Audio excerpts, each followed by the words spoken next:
Rajesh, my wife, बीवी। What happened to your wife? तुम लोग जाके देखो उसकी वाइफ को क्या हुआ। हॉस्पिटल, चलो ऊपर चलते हैं। और एम्बुलेंस बुलाओ यार, प्लीज। दरवाजा खोलो, दरवाजा तोड़ दो। Break the damn door man, fast.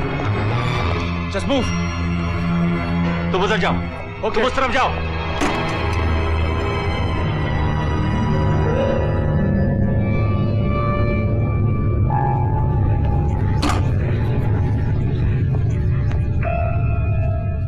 Hey Rajesh, hold on, ambulance आ रही है। ओके राजेश, तेरी वाइफ को हुआ क्या?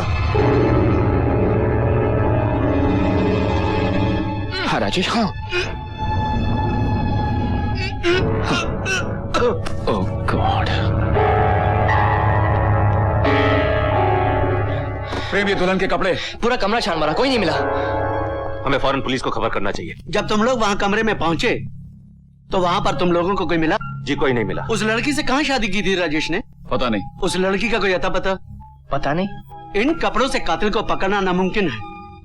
अगर इस कत्ल का कोई सुराग दे सकता है तो वो लड़की जिसके बारे में आप लोग कुछ नहीं जानते।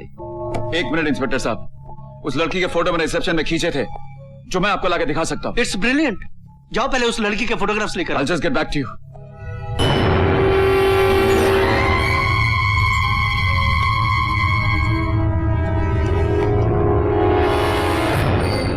लड़की की फोटो ही नहीं आई।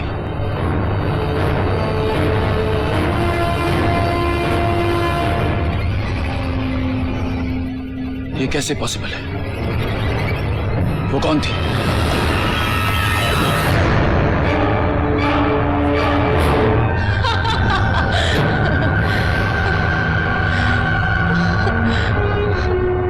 आज मैं एक आत्मा हूँ, पर कल मेरे पास शरीर था। मेरे भी कुछ अपने थे, कुछ दोस्त थे। अरे जिस लड़की के साथ तुम प्यार करते हो उसके सामने अपने प्यार का इजहार नहीं कर सकते, लानत है तुम पर। मैं क्या करूं दिव्या, रश्मि तो अशोक से मोहब्बत करती है। नहीं प्रेम, रश्मि की माँ को कैंसर है, हॉस्पिटल और घर का खर्चा अशोक उठाता है। रश्मि की मजबूरी है, वरना अशोक जैसे घमंडी और बदतमीज लड़की को कोई लड़की अपने पास तक न भटकने दे। थैंक यू दिव्या, आज तुम्हें मेरे अंदर का कांटा निकाल दिया। मैं अभी जाके रश्मि से अपनी सारी दिल की बातें कह देता हूँ।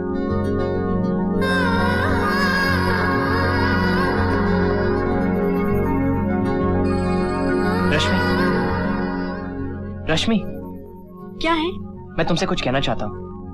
ओए, तू इससे जो कहना चाहता है पहले मुझको बता। बताता हूँ। अब मैं कहने वाला था कि क्या कहने वाला था? कुछ भी तो नहीं। हाँ, मैं कहने वाला था कि कुछ याद नहीं आ रहा। कुछ तो कहने वाला था, लेकिन क्या कहने वाला था मैं भूल गया। प्रेम को देख के मुझे एक जोक याद आया। इसकी तरह मेरी भी दो चीजें बहुत फेमस है। क्या? एक तो मेरी याददाश्त और दूसरी? दूसरा मैं भूल गया है। अच्छा। प्रेम को तुम मोहब्बत का सबक सिखा रही थी, हमें भी तो एक मौका दे दो, हम भी तो साबित कर दें कि हम किसी से कम नहीं। अच्छा तो चलो। कहाँ? प्रिंसिपल साहब के यहाँ। अरे फॉरगेट इट दिव्या, हम तो मजाक कर रहे थे और तुम सीरियस हो गई। अगर हमें पता होता कि बात प्रिंसिपल साहब तक पहुंचेगी तो हम बिल्कुल मजाक नहीं करते, है ना? सॉरी। चलो बाय बाय। बाय दिव्या। क्या हुआ हीरो? दिल टूटा या सर फूटा? सर फूटता तो कोई गम नहीं होता यार, आज तक दिल टूट गया। भगवान ने सिर्फ इन्हीं लड़कियों को दिल तोड़ने का हक क्यों दिया है यार? बस यही तेरी प्रॉब्लम है। अब दिल और लड़की के बीच में भगवान कहाँ से आ गया, ये मेरी समझ में। ए अतुल, सारा कॉलेज जानता है कि तू नास्तिक है, हम दोनों को नास्तिक बनाने की कोशिश मत करना। चल मदन, सी यू गाइस। विवेक, तू ही मेरा एक ऐसा दोस्त है जिसके लिए मैं जान दे भी सकता हूँ, जान ले भी सकता हूँ। अब तुम लोग भगवान को मानते हो, मैं तुम लोग को नहीं रोकता यार। जिस चीज को मैं जानता नहीं, पहचानता नहीं, मैटर नहीं मानता भगवान को। अतुल, हर इंसान को कभी ना कभी भगवान को मानना ही पड़ता है यार। और मेरा दावा है कि तेरी जिंदगी में ये समय बहुत चल जाएगा। तुम कॉलेज की मिड टर्म में ही अपना घर छोड़कर हॉस्टल में क्यों आ गई? दरअसल मेरे डैडी हमेशा बीमार रहते थे, मेरी जिद की वजह से माँ उन्हें हिल स्टेशन ले गई। आई एम फिनिश, मैं जा रही हूँ।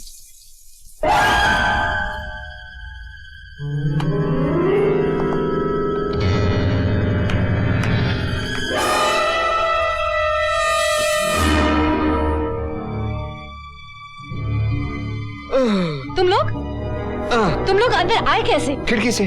और अगर तुम्हें एतराज है तो हम इसे भी बंद कर देते। और दिव्या, तुम तो जानती हो ना, पर्सनल रिलेशनशिप्स बंद कमरों में ही बनते हैं। Shut up! तुम लोग उन बेशर्म लोगों में से हो जिनके दिल में किसी के लिए भी इज्जत नहीं। इज्जत?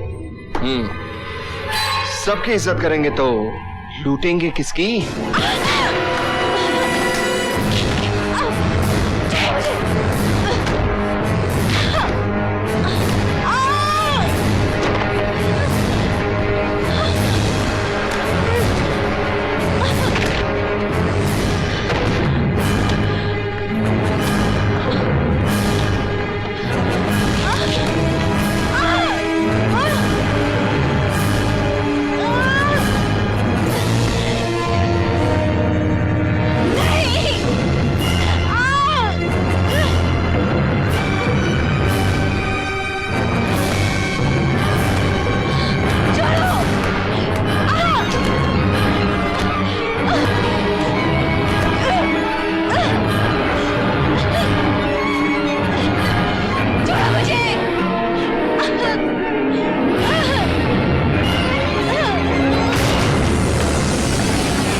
मेरी दिव्या को छूने की सजा तो मैंने उन्हें दे दी, लेकिन एक लड़की की इज्जत पर हाथ डालने की सजा अभी बाकी है।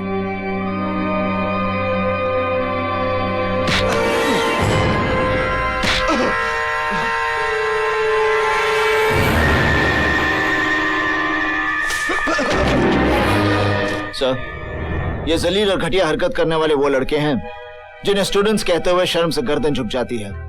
इन दोनों ने आज गर्ल्स हॉस्टल में घुसकर एक लड़की की इज्जत लूटने की कोशिश की।